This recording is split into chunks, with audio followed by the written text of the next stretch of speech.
અહેમદાબાદ મિત્ર ન્યૂઝમાં આપનું સ્વાગત છે। સુરત સાયબર ક્રાઇમની ટીમે જ્યારે મધ્યપ્રદેશના રીવા ખાતે શિલ્પી ઉર્ફના ફ્લેટમાં દરોડો પાડ્યો ત્યારે દ્રશ્ય ચોંકાવનારું હતું। એક જ નાના રૂમમાં જમીન પર ગાદલા પાથરીને 9 જેટલા સાયબર ગઠિયાઓ દેશભરમાં ઠગાઈનું નેટવર્ક ચલાવી રહ્યા હતા। પોલીસ અંદર પ્રવેશી ત્યારે 2 આરોપીઓ તો નિરાંતે સૂતા હતા, જ્યારે અન્ય લેપટોપ અને મોબાઈલ પર મશગુલ હતા। આ ગેંગે સુરતના એક નિવૃત્ત રેલવે અધિકારીના જીવનભરની કમાણીના 8 લાખ રૂપિયા પળવારમાં સેરવી લીધા હતા। આ ગેંગ સિક્કાને ફસાવવા માટે અત્યંત આધુનિક ટેકનોલોજીનો ઉપયોગ કરતી હતી। તેઓ ભાગ બનનારને ડરાવી કે લાલચ આપીને એક ફેક ડિજિટલ લિંક મોકલતા હતા કે જેવી વ્યક્તિ આ લિંક ઉપર ક્લિક કરે કે તરત જ આરોપીઓ તે વ્યક્તિના મોબાઈલ ફોનનું રિમોટ એક્સેસ મેળવી લેતા। એક્સેસની મદદથી તેઓ ફોન હેક કરી દેતા અને પીડિતના 2 એકાઉન્ટમાંથી પૈસા ટ્રાન્સફર કરી લેતા હતા।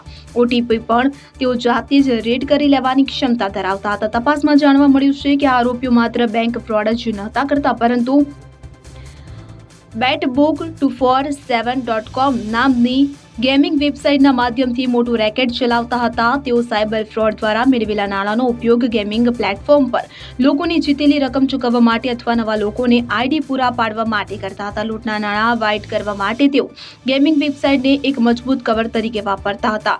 આ રીતે તેઓ ગુનો નાણાંની હેરફેર કરીને પોલીસને હાથતાળી આપતા હતા અને પોલીસ ટીમે દરોડા દરમિયાન રીવા સ્થિત ફ્લેટમાંથી 27 મોબાઈલ ફોન, 3 લેપટોપ અને મોટી સંખ્યામાં ડેબિટ કાર્ડ, સિમ કાર્ડ તેમજ પાસબુક જપ્ત કરી છે।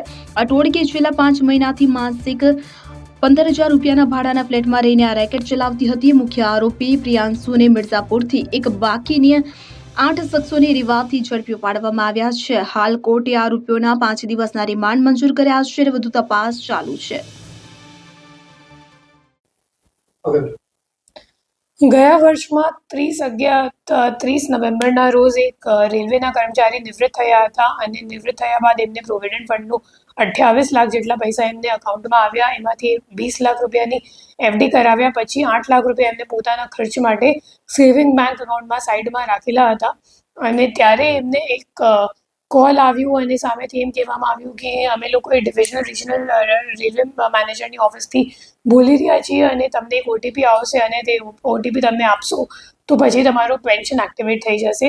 તો એમ કહીને એમને એક ડિજિટલ લિંક મોકલવામાં આવી અને ડિજિટલ લિંક પર ક્લિક કરવાથી એમનું ફોન હેક થઈ ગયું અને ફોન હેક કર્યા પછી એમના અકાઉન્ટમાંથી કુલ 8,12,000 રૂપિયા ટ્રાન્સફર થઈ ગયા અને આ બાબતની એફઆઈઆર અહીંયા સાયબર ક્રાઇમ પોલીસ સ્ટેશનમાં નોંધવામાં આવી હતી, જેના તપાસ દરમિયાન ટેકનિકલ વર્કઆઉટ કરીને ખબર પડી કે જે મુખ્ય આરોપી છે પ્રિયાંશુ એ રેવાનું છે અને જે 8,12,000 રૂપિયા હતા એમાંથી 3,17,000 જેટલા રૂપિયા ઉત્તર પ્રદેશ ગ્રામીણ બેંકમાં જે રીવાવાળી બ્રાન્ચથી હતી એમાં ટ્રાન્સફર થયા હતા। પછી એને પકડવા માટે આપણી ટીમ અહીંથી રીવા ખાતે ગઈ। રીવા ગઈ તો પછી ખબર પડી કે જે મુખ્ય આરોપી છે એ મિર્ઝાપુર જતો રહ્યો।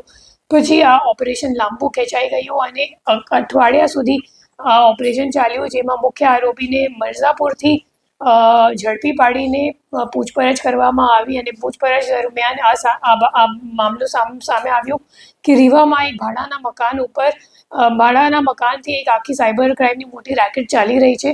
પછી પ્રિયાંશુને લઈને અને લોકલ પોલીસની મદદ લઈને ત્યાં જઈને રેડ કરવામાં આવી અને ત્યાંથી 9 આરોપીઓની ધરપકડ કરવામાં આવી અને એમને પાસેથી કુલ 27 ફોન અને 3 લેપટોપ સિવાય ઘણા બધા debit card, sim card, credit card, passbook વગેરે પણ લેવામાં આવ્યું છે અને આરોપીઓ પાસેથી કુલ 391 જેટલા અકાઉન્ટની વિગત મળી આવેલ છે, જેમાં 119 એનસીસીઆરપી કમ્પ્લેન્ટ્સ નોંધાયેલ છે અને ટોટલ જે ફ્રોડનો આંકડો અત્યાર સુધીમાં સામે આવ્યું છે 19 કરોડ 24 લાખ જેટલું છે અને હાલ આ દિશામાં તપાસ ચાલુ છે કે એ લોકો ખરેખર પૈસા કોને મોકલતા હતા અને એમને અહેમદાબાદ મિત્ર ન્યૂઝની યુટ્યુબ ચેનલને સબસ્ક્રાઇબ કરો અને બેલ આઇકોન જરૂરથી દબાવો, જેથી દરેક મહત્ત્વના વિડીયોની નોટિફિકેશન તમને મળતી રહે।